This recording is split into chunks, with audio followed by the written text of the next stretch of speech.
The year is 1745. A ghost is loose in the Highlands. With only 7 men, a forgotten prince landed in Scotland and defied the entire British Empire. Within 6 weeks, his ragtag army of claymore-wielding clansmen had captured a capital city. This is the story of how an impossible dream almost brought down a kingdom in a single, devastating hour. The throne had been seized twice. In 1688, the Catholic King James II was overthrown, replaced by the Protestant line of Hanover. For decades, the deposed Stuarts lived in gilded exile, largely forgotten. The government saw the Jacobite cause as a political relic destined to fade. 1745 felt stable, modern, and decisively Protestant, the absolute worst time for a war to begin. Yet, 3,000 miles away, Charles Edward Stuart, the grandson of the exiled King James, was charismatic, idealistic, and dangerously naive. Known as Bonnie Prince Charlie, he was raised in Rome, utterly divorced from the pragmatic realities of the kingdom he intended to rule. In July of 1745, against the frantic advice of his French backers, Charles set sail for Scotland. He landed on the desolate, mist-shrouded shores of the Outer Hebrides, bringing a mere 7 companions and the arrogance of a prince who expected a kingdom to greet him. The first Highland chiefs he met were horrified. They told him to go home. The prince ignored them. His response was a masterwork of manipulative charisma. He told them they could either join him or watch as he raised the standard and plunged Scotland into civil war alone.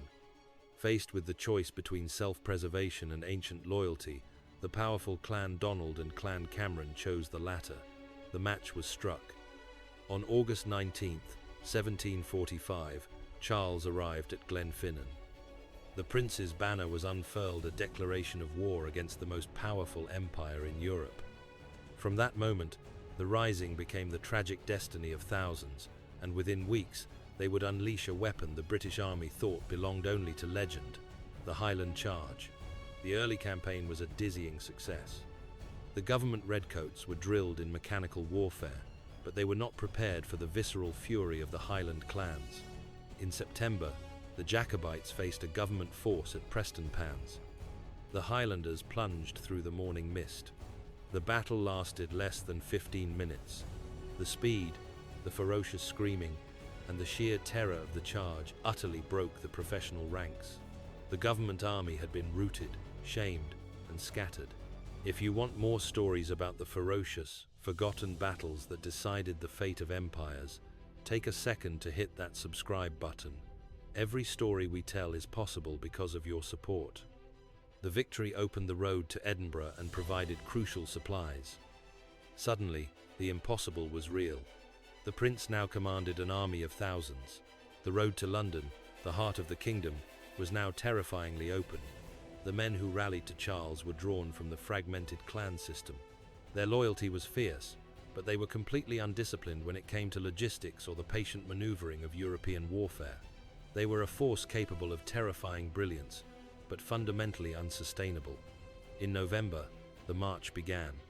It was a daring invasion of England.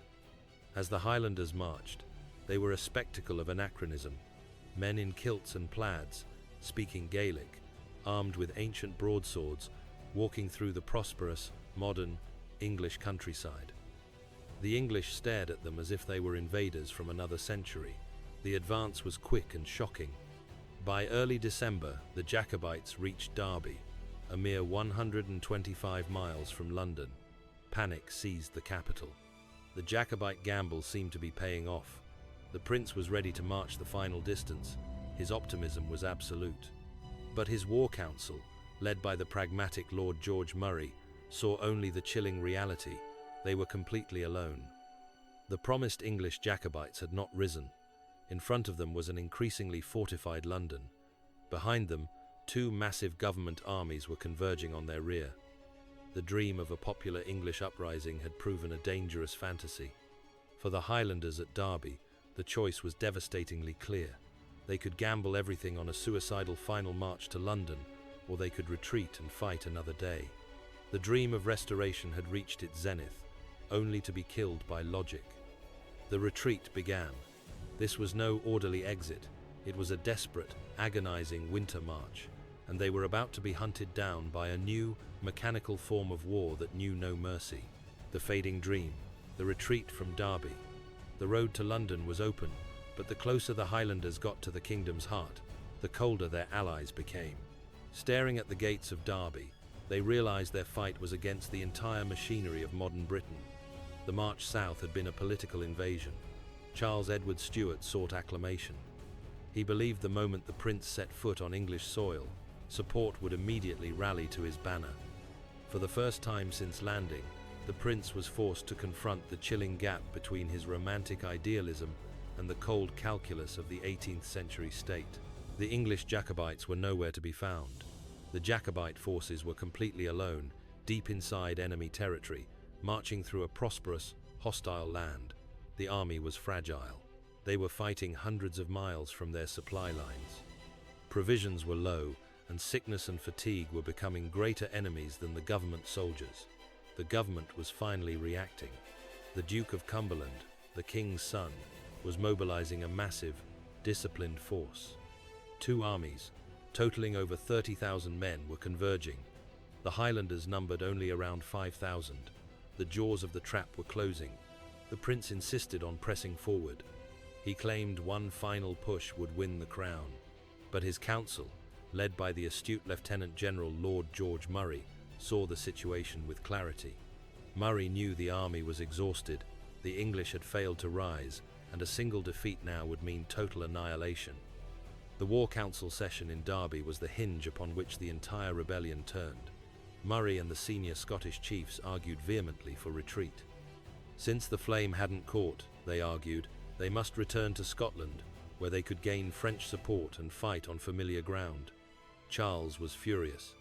He railed against their caution, calling them cowards and traitors. It was a vicious political fight between a figurehead demanding glory and pragmatic men demanding survival. In the end, logic prevailed. Lord Murray and the council voted to retreat. The prince was devastated. He was a figure of cold, aloof despair, refusing to join the officers he felt had betrayed him.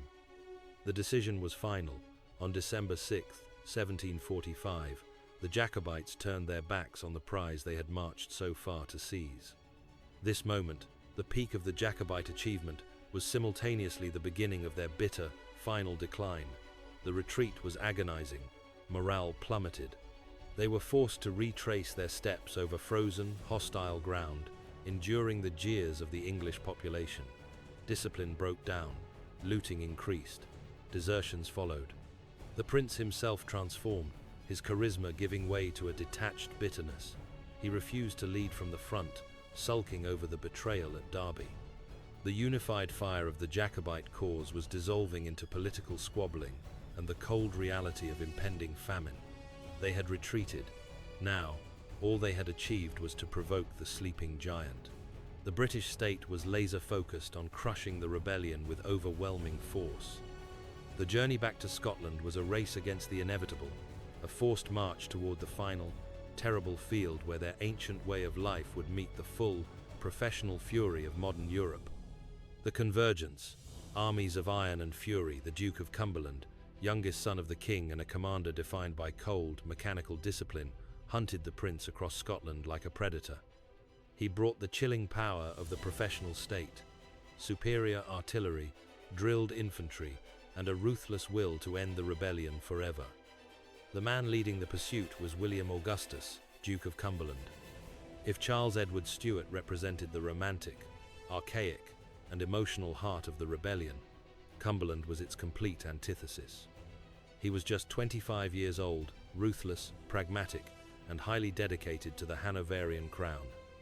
He was an officer trained in the grinding, industrialized warfare of the European continent. Cumberland brought the force of the future. His army was the epitome of the modern military machine. The Redcoats were perfectly drilled, paid, and supplied. They moved with machine-like efficiency.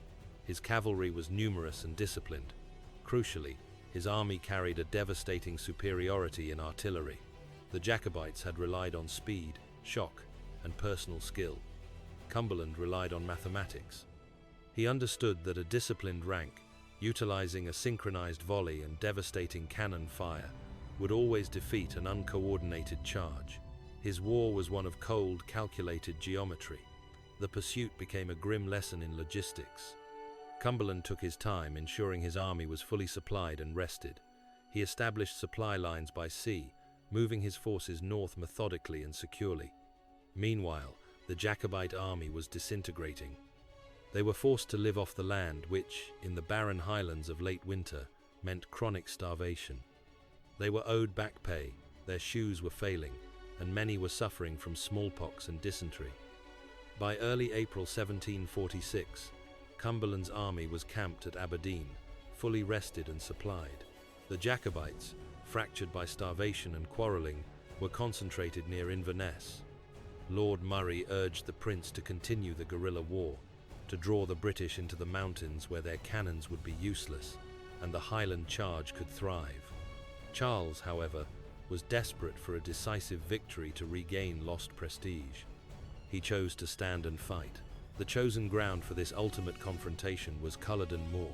It was a catastrophic choice. Culloden was a wide, flat, windswept stretch of bog and heather. It offered absolutely no cover from artillery fire and was too sodden for the Highland charge. It was, in short, a perfect killing field for Cumberland's cannons. The final, disastrous act of Jacobite strategy took place on the night of April 15th. Murray proposed a desperate night march to flank Cumberland's camp and launch a surprise attack at dawn. It was an immensely risky plan that depended on speed, silence, and perfect timing, all things the starving, exhausted Jacobite army did not possess. The march was a catastrophe. The men stumbled through the darkness and boggy terrain. They lost their way. The march was too slow. Murray realized the surprise was lost and the army was collapsing. He made the agonizing decision to turn the army around and march them back to Culloden Moor. They returned to the moor at dawn, April 16, 1746. The men had been marching and stumbling for most of the night. They were starving, soaked, and utterly exhausted. The few reserves they had were spent. Across the field, Cumberland's army, having been warned, was wide awake, well-fed, and perfectly positioned. It was a clash between the past and the future, an army of starving, archaic warriors facing a fresh, disciplined, and technologically superior force led by a commander obsessed with mechanical victory. They were not marching to battle, they were marching to an execution. Culloden Moor, the Iron Rain and the Claymore, April 16, 1746. The snow and sleet whipped across Culloden Moor, a barren, flat stage perfectly chosen for the British artillery to maximize its carnage. This was where an ancient way of war would collide with the future, and where the Highland heart would break in a single devastating hour. The Jacobite lines were a picture of tragedy. They stood exposed on the moor, facing an enemy that outnumbered them by roughly 2-1, positioned with the wind and rain in their faces. They were divided along clan lines, with Charles positioned to the rear, out of the immediate danger. The battle began not with a charge, but with a horrifying, sustained bombardment. Cumberland's artillery, carefully positioned and loaded with devastating grape shot and canister shot, opened fire. This was the true horror of Culloden. Grape shot was designed to kill men in mass. Canister shot was a cannon barrel filled with musket balls, turning the great guns into massive, close-range shotguns. The effect was immediate and catastrophic. Cannons ripped vast, bloody holes in the Jacobite ranks. The psychological effect of the continuous, unanswerable barrage was shattering. The Highland officers, seeing their men being massacred while standing still, begged the prince for the order to charge, but the order was delayed. Charles seemed paralyzed. The longer they waited, the more men were killed. Finally, the order was given. It was a desperate, piecemeal release of fury. The clans, unable to bear the shelling any longer, broke rank and surged forward. The Highland charge, the fearsome tactic that had won Prestonpans in 15 minutes, was a nightmare at Culloden. The men had to run more than 500 yards through mud, driving rain, and the constant blast of the artillery. They lost formation, speed, and men at every step. Some clans, notably the Macintosh and Fraser regiments, crashed into the government lines with astonishing ferocity. but the British soldiers were ready. They were drilled in a brilliant, devastating new tactic. The Redcoat used his bayonet to stab the exposed right flank of the Highlander to his right. This maneuver bypassed the Highlanders' shield entirely. The professional line held firm, systematically annihilating the charging clansmen. The slaughter was unprecedented. The Jacobite right flank was vaporized. The men at the front, trapped between the bayonets and the continuing artillery fire, were broken.